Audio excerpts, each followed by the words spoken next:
Bien, vamos a comenzar ahora con la última unidad del programa, la referida a los cambios económicos en la sociedad y en la política mundial en las últimas 3 décadas, aproximadamente desde 1990 en adelante. Se habla popularmente del fenómeno de la globalización que englobaría todo este periodo. Para esto ustedes tienen para leer en el texto del manual de Saborido, el cambio entre los dos siglos, un texto de Farnetti referido a los fondos de pensión y de inversión, el libro La mundialización financiera de Chesney, y un texto de Graciano que habla sobre la desintegración del mundo del socialismo real, la caída de la Unión Soviética. Y como trabajo práctico tienen un texto que hace referencia a un autor que habla sobre el aumento de la desigualdad en el mundo, fenómeno que ocurre en las últimas décadas. El texto de Piketty, que ustedes deben también conocer. Bueno, ¿cuáles fueron los cambios más importantes, digamos, sintéticamente, de estos últimos 3 décadas? En las últimas 3 décadas, el texto Saborido señala el inicio de lo que se llama la tercera revolución industrial, que son cambios tecnológicos que vamos a conversar en un momento. Conjuntamente con lo que se llama la tercera revolución industrial, ocurre la caída de la Unión Soviética y del conjunto de países de lo que se denominaba el socialismo real, que va conjunto al fenómeno anterior, y que tiene su correlato en el aspecto político en lo que se llamó la globalización económica mundial, la mundialización financiera, que tiene como uno de sus aspectos centrales lo que ya señalamos acerca del fenómeno del aumento de la desigualdad mundial, que también se vincula con otro fenómeno muy importante de estas últimas 3 décadas, que es el crecimiento explosivo de la economía china y de otros países de Extremo Oriente. Bueno, el conjunto de esos aspectos son lo que se llama la globalización y los principales aspectos de los cambios en la economía, la sociedad y la política en las últimas 3 décadas. Bueno, ¿qué fue la revolución tecnológica? Bueno, la revolución tecnológica está bien descrita en el texto de Saborido, que habla sobre la revolución en la informática, en la electrónica y en la biotecnología, en los métodos de organización de las empresas. Eso lo pueden leer, está muy bien explicado en el texto, donde, digamos, lo que podríamos resaltar de ese texto es el fenómeno del aumento extraordinario de la productividad de la mano de obra vía estos cambios tecnológicos, que tiene que ver con mayores niveles de producción, por ejemplo, en la industria particularmente. En el caso de la agricultura, sobre todo con un descenso en los costos de producción, más que el aumento de productividad, que los hay, pero son de menor dimensión. Lo que existe es un fenómeno de mucha menor uso de mano de obra, se abaratan los costos de producción. En el caso de la agricultura, la biotecnología tiene que ver con, por primera vez, el ensayo de manipulación genética de las especies vegetales, las especies también animales en ganadería, que da lugar, digamos, a una mayor capacidad de resistencia en el caso de los granos, de los distintos vegetales, resistencia a plagas, a situaciones de sequía, lo que le da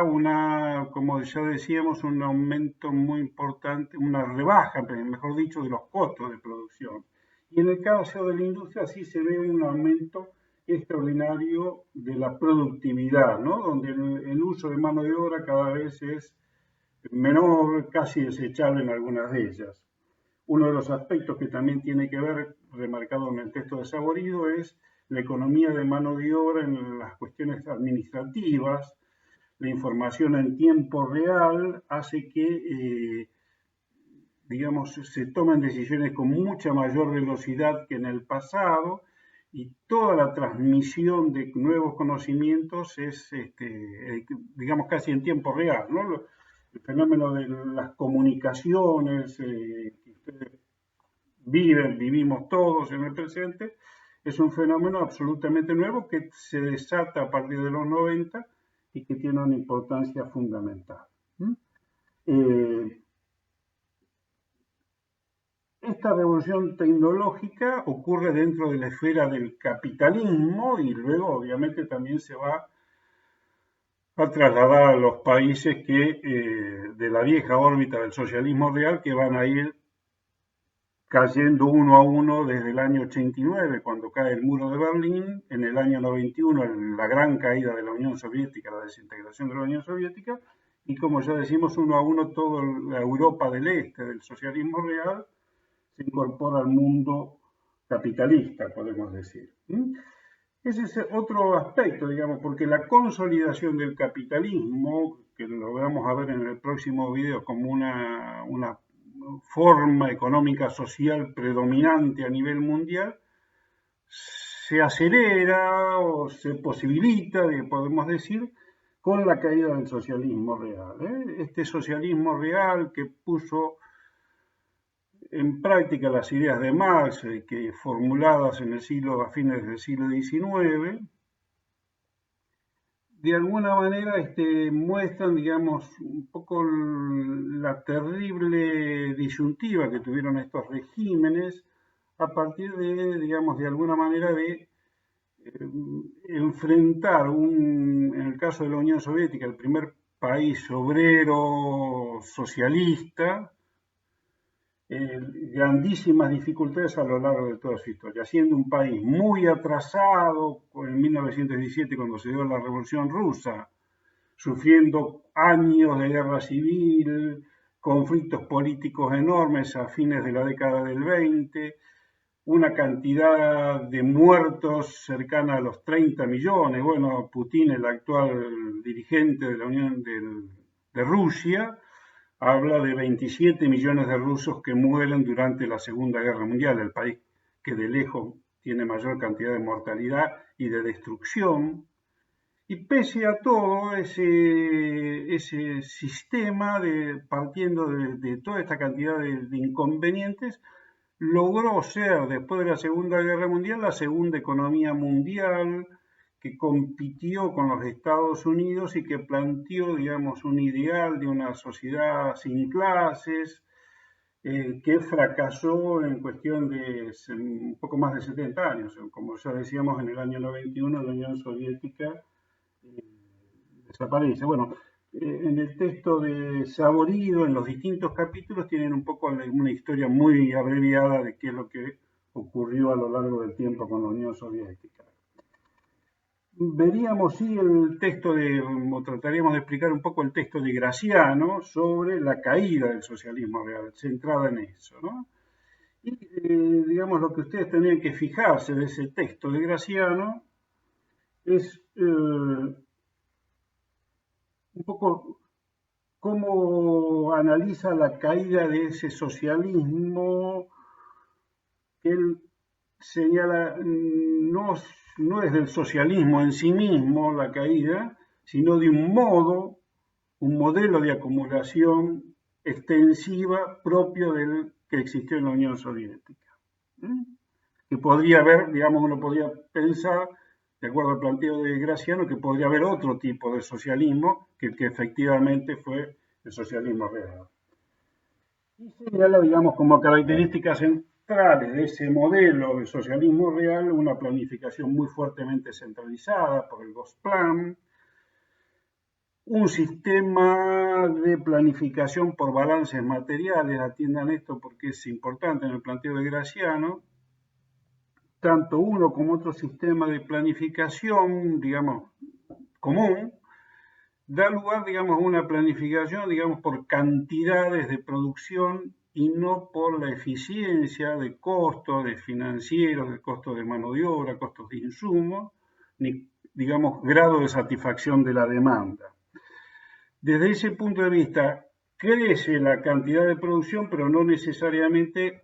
señala Graciano, va a dar lugar a una mayor eficiencia productiva, ni tampoco a una mayor satisfacción de la demanda de las distintas poblaciones del este de Europa. De alguna manera también señala que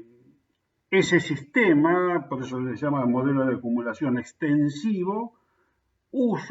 funcionó muy bien mientras que los recursos naturales eran abundantes y de bajo costo su extracción de la naturaleza. Cuando termina esa posibilidad de extracción simple o económica de recursos naturales, va a comenzar, veremos, la crisis. El tema de la innovación también muy centralizada y de poca difusión al ámbito de la producción, el grueso de la producción de los mejores técnicos, ingenieros, estuvo destinado a la producción de armamentos y a la carrera espacial, vista, digamos, la idea de la Unión Soviética a lo largo de toda su historia de la inevitabilidad del conflicto con el capitalismo y específicamente con la Unión Soviética. Desde ese punto de vista, un poco el planteo es que no se innovó, las innovaciones logradas en el sector militar, de la carrera espacial, no se vincularon directamente con la producción por el sistema de planificación centralizada. Y, digamos, otro de los aspectos que señala es que hubo una feudalización en materia industrial, donde cada industria, si bien había una planificación centralizada, luego cada una de las industrias tomaba decisiones por cuenta propia con tal de satisfacer los balances materiales que estaba, digamos, destinada a cada una de las empresas. Frente a eso, el planteo de Graciano es que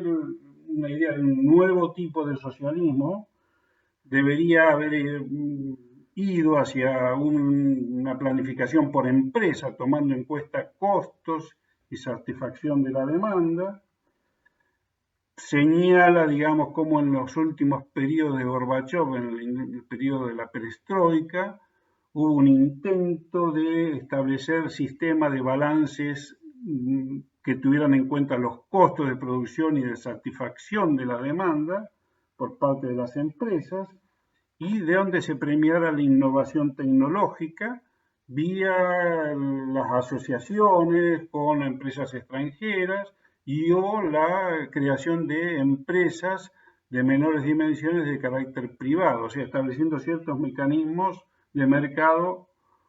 donde se generase propiedad privada. Así que, leanlo con ese espíritu el texto de Graciano, bueno, la caída de la Unión Soviética, volvemos a repetir, significó o pareció significar el triunfo del capitalismo a escala mundial, que sería, digamos, el único sistema viable y que daría lugar, como ya veremos en el próximo video, a una economía mundial, que decían sus mentores, una economía mundial sin conflictos económicos y políticos, cosa que ya veremos no ocurrió de tal manera.